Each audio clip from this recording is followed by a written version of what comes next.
क्या कभी ये सवाल मन में आया है कि अगर देश में कोई सरकार ही ना हो तो क्या होगा? आज हम उस विशाल मशीनरी को डिकोड करने जा रहे हैं जो हमारे समाज को पूरी तरह से अराजकता में डूबने से बचाती है। समाज कैसे चलता है, नियम कैसे बनते हैं और करोड़ों लोग एक साथ शांति से कैसे रह पाते हैं, ये सब एक बहुत ही दिलचस्प और कॉम्प्लेक्स सिस्टम का हिस्सा है। चलिए बिना देर किए इस विषय की गहराई में उतरते हैं और समझते हैं कि आधारभूत लोकतंत्र और शासन वास्तव में क्या है। एक पल के लिए विचार कीजिए, क्या होगा यदि दुनिया में कोई नियम ही ना हो। कल्पना कीजिए कि सड़कों पर ट्रैफिक लाइट का कोई मतलब ना रह जाए या फिर स्कूलों और दफ्तरों में कोई कायदे कानून ही ना हो। हर कोई बस अपनी मर्जी का मालिक हो। शुरुआत में यह सुनने में शायद बहुत रोमांचक लगे, लेकिन कुछ ही पलों में यह पूरी तरह से अफरा तफरी और उलझन में बदल जाएगा। जब समाज में बहुत से लोग एक साथ रहते हैं तो असहमति और टकराव होना बिल्कुल स्वाभाविक है। जब एक जिज्ञासु मन समाज को समझने की कोशिश करता है तो एक बात बिल्कुल स्पष्ट हो जाती है, अराजकता से बचने के लिए नियमों की सख्त जरूरत होती है। जब ये समझ आ जाता है कि शांति और सद्भाव बनाए रखने के लिए कुछ बुनियादी नियम अनिवार्य हैं, ठीक उसी पल एक सुव्यवस्थित समाज की नींव पड़ती है। ये किसी भी कम्युनिटी के लिए बहुत ज़रूरी है। इस व्यवस्था को बनाए रखने के लिए दो बहुत ही अहम कॉन्सेप्ट्स काम करते हैं। पहला है शासन यानी गवर्नेंस। शासन सिर्फ नियम बनाने का काम नहीं है, बल्कि यह पक्का करना भी है कि उन नियमों का पालन हो रहा है या नहीं। जो तंत्र इस पूरी प्रक्रिया को चलाता है उसे हम सरकार कहते हैं। और दूसरा शब्द है कानून। समाज के कुछ नियम इतने ज़्यादा महत्वपूर्ण होते हैं कि उन्हें विशेष दर्जा दे दिया जाता है। इन्हीं अति महत्वपूर्ण नियमों को कानून या लॉ कहा जाता है। तो आखिर ये विशाल सरकारी मशीनरी काम कैसे करती है? इस मशीन के तीन मुख्य हिस्से या गियर्स होते हैं जो एक साथ मिलकर काम करते हैं। चलिए इन तीनों अंगों को वास्तविक जीवन की एक कहानी यानी साइबर क्राइम के एक दिलचस्प उदाहरण के जरिए समझते हैं। कहानी कुछ इस तरह है। मान लीजिए कुछ डिजिटल चोर इंटरनेट के जरिए लोगों के बैंक खातों से पैसे चुरा लेते हैं। अपराध हो गया। अब यहाँ सरकार का पहला अंग हरकत में आता है जिसे विधायिका कहते हैं। विधायिका असल में जनता के प्रतिनिधियों की एक सभा है जो इस नए तरह के साइबर अपराध को रोकने के लिए नए कानून बनाती है या पुराने कानूनों में बदलाव करती है। इनका मुख्य काम सिर्फ और सिर्फ नियम तय करना है। अब कानून तो बन गया, लेकिन उसे लागू कौन करेगा? यहीं पर दूसरा अंग एंट्री लेता है, कार्यपालिका। ये वो अंग है जो बने हुए कानूनों को जमीन पर लागू करता है। इसके अंदर राष्ट्रपति, प्रधानमंत्री और अलग अलग एजेंसियां जैसे कि साइबर पुलिस शामिल होती हैं। इस उदाहरण में पुलिस और साइबर सेल की यह जिम्मेदारी है कि वे उन डिजिटल चोरों का पता लगाएं, उन्हें पकड़ें और कानून का पालन सुनिश्चित करें। चलिए अपराधी पकड़े भी गए, लेकिन क्या वे वाकई दोषी हैं? इसका फैसला कौन करेगा? इसके लिए तीसरा अंग मौजूद है, न्यायपालिका। न्यायपालिका जिसमें हमारे कोर्ट्स और अदालतें शामिल हैं। यह तय करती है कि क्या वास्तव में कानून तोड़ा गया है। अगर हाँ, तो वो दोषियों को जुर्माना या जेल जैसी सजा सुनाती है। ये अंग इस बात की भी कड़ी जांच करता है कि विधायिका ने जो कानून बनाया है वो सही है या नहीं, और क्या कार्यपालिका ने अपना काम ठीक से किया है। शक्तियों का पृथक्करण यानी सेपरेशन ऑफ पावर्स। आइए कहानी में थोड़ा आगे बढ़ते हैं। प्रतियोगी परीक्षाओं के नजरिए से ये एक बेहद जरूरी पॉइंट है। आखिर सरकार के इन तीन ताकतवर अंगों को एक दूसरे से बिल्कुल अलग क्यों रखा जाता है? इसे समझना बहुत आसान है। इन तीनों के कामों की सीमाएं एकदम साफ हैं।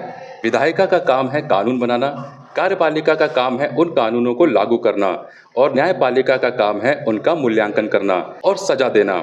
हर एक अंग की अपनी एक तय सीमा है जो यह सुनिश्चित करती है कि कोई भी एक अंग अपनी शक्तियों का गलत इस्तेमाल ना करे। यहाँ एक उत्सुकता भरा सवाल उठना लाजमी है। क्या हो अगर पुलिस ही कानून बनाने लगे और वही जज भी बन जाए? अगर सारी ताकत एक ही जगह इकट्ठा हो जाए तो भयानक अव्यवस्था और अन्याय फैल जाएगा। इसलिए शक्तियों का पृथक्करण एक ऐसा बेहतरीन सिद्धांत है जहां ये तीनों अंग एक दूसरे पर नजर रखते हैं। अगर कोई एक अपनी हद पार करता है तो दूसरा उसे तुरंत रोक लेता है। इससे सिस्टम में एक परफेक्ट बैलेंस बना रहता है। भाग 3, सरकार के 3 स्तर। अभी तक बात हुई सरकार के अंगों की जो एक ही लेवल पर काम करते हैं। अब इस पूरे ढांचे को एक अलग नज़रिए से देखते हैं, जिसे रोज़मर्रा की ज़िंदगी के एक बहुत ही मज़ेदार और आम उदाहरण से समझा जा सकता है। मान लीजिए घर का कोई बल्ब नहीं जल रहा है। सबसे पहले क्या होगा? स्विच या फ्यूज चेक किया जाएगा। यह स्थानीय स्तर की समस्या है, जिसे खुद सुलझाया जा सकता है। अगर वहाँ दिक्कत नहीं है तो किसी बिजली मिस्त्री को बुलाया जाएगा। यह एक तरह से राज्य स्तर का मामला हो गया। और अगर पता चले कि पूरे इलाके की ही बिजली गुल है तो बड़े बिजली विभाग में शिकायत करनी होगी। यह राष्ट्रीय स्तर का मामला हो गया। ठीक इसी तरह समस्याओं के पैमाने के आधार पर हमारी सरकार भी अलग अलग स्तरों पर काम करती है। प्रशासन की इस सीढ़ी को देखें तो सबसे नीचे है स्थानीय सरकार, जो गांव या शहर की रोजमर्रा की समस्याओं को देखती है। उसके ऊपर आती है राज्य सरकार, जिसमें विधानसभा होती है, जो पूरे राज्य के बड़े विषयों को संभालती है। और सबसे ऊपर है राष्ट्रीय स्तर पर केंद्र सरकार, जिसमें संसद शामिल है। ये पूरे देश से जुड़े सबसे अहम फैसले लेती है। यह स्पष्ट बंटवारा भारत जैसे विशाल देश को बिना किसी रुकावट के चलाने में बहुत मदद करता है। भाग 4, रिमोट लोकतंत्र। लेकिन इस पूरी विशाल मशीनरी को कंट्रोल कौन करता है? इसका रिमोट कंट्रोल किसके पास है? यहाँ पर एंट्री होती है लोकतंत्र यानी डेमोक्रेसी की।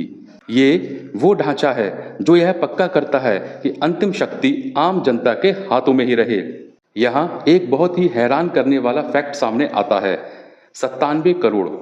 साल 2024 के आंकड़ों के मुताबिक भारत में लगभग 97 करोड़ मतदाता हैं, जो इसे दुनिया का सबसे बड़ा लोकतंत्र बनाते हैं।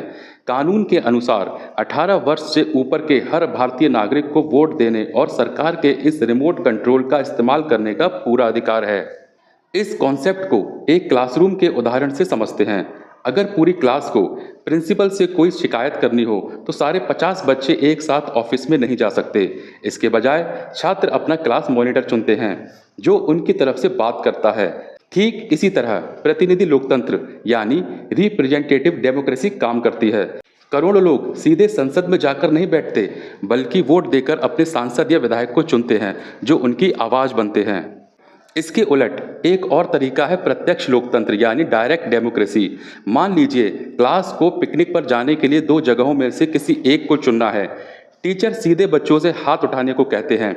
जिस जगह के लिए सबसे ज़्यादा हाथ उठते हैं वही जगह फाइनल हो जाती है। यहाँ कोई मॉनिटर बीच में नहीं है, हर कोई सीधे अपना फैसला दे रहा है। इन दोनों के बीच का अंतर एकदम साफ है। प्रतिनिधि लोकतंत्र में जनता नेताओं को चुनती है, जो बाद में नीतियां बनाते हैं, जबकि प्रत्यक्ष लोकतंत्र में जनता सीधे मुद्दों पर वोट करती है। आधुनिक भारत जैसे विशाल देश में मुख्य रूप से प्रतिनिधि लोकतंत्र का ही इस्तेमाल किया जाता है, लेकिन दोनों का रूट कॉन्सेप्ट या मूल उद्देश्य एक ही है, नागरिक की सक्रिय भागीदारी। और इसी भागीदारी से जन्म होता है आधारभूत लोकतंत्र का। ये इस शासन रूपी पिरामिड का सबसे निचला और सबसे मजबूत हिस्सा है।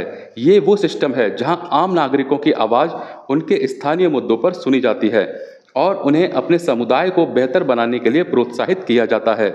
जब समाज का हर व्यक्ति इस प्रक्रिया से जुड़ता है, तभी असली लोकतंत्र जीवंत होता है। हमारी शासन प्रणाली के कई आदर्श प्राचीन ज्ञान से बहुत गहराई से जुड़े हैं। महाभारत का यह श्लोक, राजानाम धर्म गोप्तारम धर्मो रक्षति रक्षितः, इस बात का बहुत बड़ा प्रमाण है। इसका अर्थ है कि शासक धर्म की रक्षा करता है और जो धर्म की रक्षा करते हैं, धर्म उनकी रक्षा करता है। यह धर्म का मतलब किसी पूजा पाठ से नहीं, बल्कि सही कर्तव्य, न्यायालय और सही शासन से है। यही प्राचीन दर्शन आज भी हमारे लोकतंत्र के मूल में बसा हुआ है। इस पूरी व्यवस्था को बारीकी से समझने के बाद एक विचारोत्तेजक सवाल मन में जरूर आना चाहिए। यदि किसी को उसके अपने मोहल्ले या सोसाइटी का मॉनिटर बना दिया जाए, तो वो शांति बनाए रखने के लिए सबसे पहला नियम क्या बनाएगा? शासन और लोकतंत्र सिर्फ किताबों में लिखी बातें नहीं हैं, बल्कि ये हमारे दैनिक जीवन का सबसे अहम हिस्सा हैं। इस सवाल का जवाब नीचे कमेंट बॉक्स में ज़रूर शेयर करें। धन्यवाद।